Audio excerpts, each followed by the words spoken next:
Hello students of grade 8, welcome back to another session. On today's video, we will learn a new topic taken from social and political life, and the name of the topic is the Indian Constitution. Well, in this topic today we are going to learn based on need for Indian Constitution, that is why do we need a constitution in a country, features of Indian Constitution, and the challenges that our leaders have made before this Constituent Assembly was amended. Well students, we all know that a constitution is a set of rules that has been amended for governing any country or a state. Now students, we will go in detail, why do we need a constitution? Well, just imagine if there were no rules and regulations, if there were no laws in any country, in a state or in a society itself, what will be the conditions of a family or a country or a state? Well, the first thing that will come in your mind is enjoyment, freedom, right? Since there will be no one to look after you, no one will be there to scold you, right? But at the same time, a country will be in big chaos, means there will be criminals all around, there will be fighting, there will be looting, right? There will be domestic violence, girls will be very unsafe. So these are some of the negative impact that a country or a society or any state will face if there were no rules and regulations and if there were no laws in a country. So keeping all this in mind, there were some amendments was created, okay, for the need of the constitution. So let me just highlight some points for why do we need a constitution. The first point is constitution itself defines the basic structure of our society. Okay. Second point is it describes the ideas which are necessary. Okay. Third point, it defines the nature of the country's political system. Fourth point, it protects against misuse of power and authority through checks and balances. And the last point is, it prevents or it stops from dominating of the minority by the majority.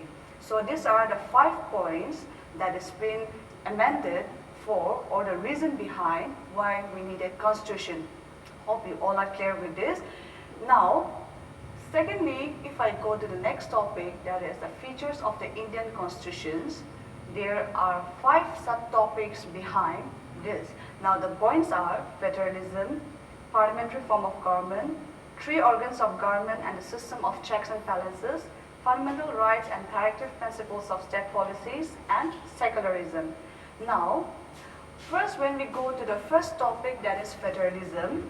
What do you mean by federalism? Federalism is nothing else but it is a division of power between the central and the state. Okay, let me make it clear one more time to you.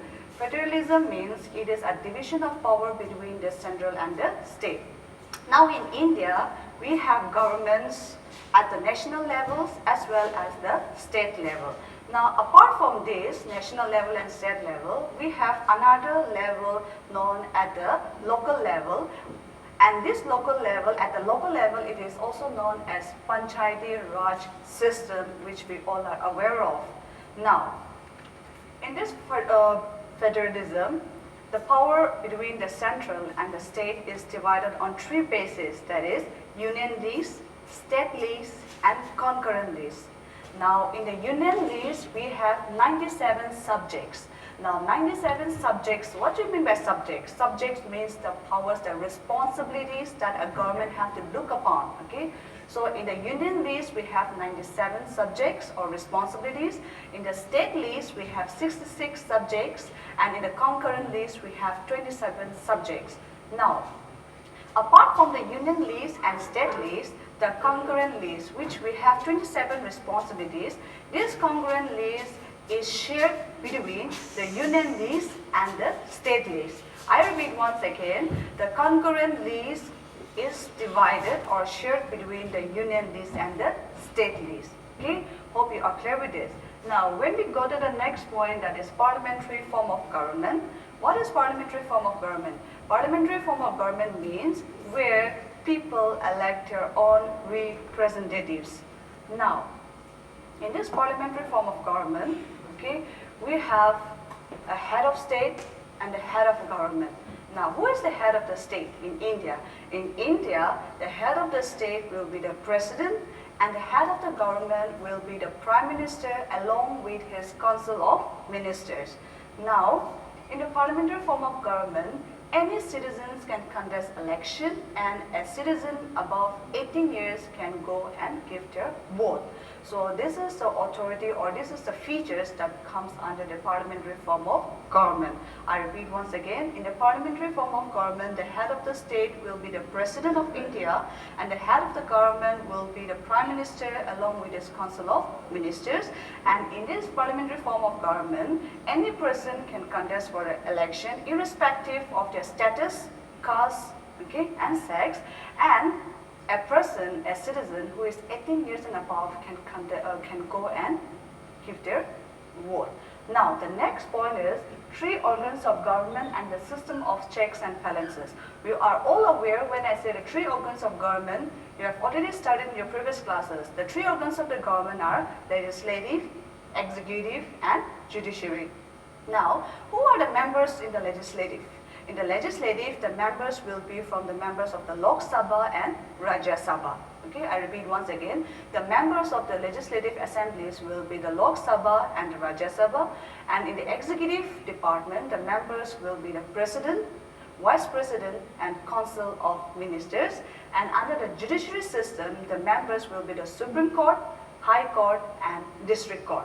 So these are the three organs of the government, and when I say the checks and balances, okay, it's nothing else but these three organs of government where they maintain a balance between them, okay, because although they function independently of their own, they are all interconnected like a food chain where the one cannot survive without the other. So although they work independently, they are all interconnected and they keep a check on one another to make sure that the administrative function of a country runs smoothly, and that is the reason why it is said three organs of the government and the systems of checks and balances. Now the next topic is fundamental rights and directive principles of state policies. Now, what do you mean by fundamental rights? Fundamental rights are those basic rights of all the citizens, okay?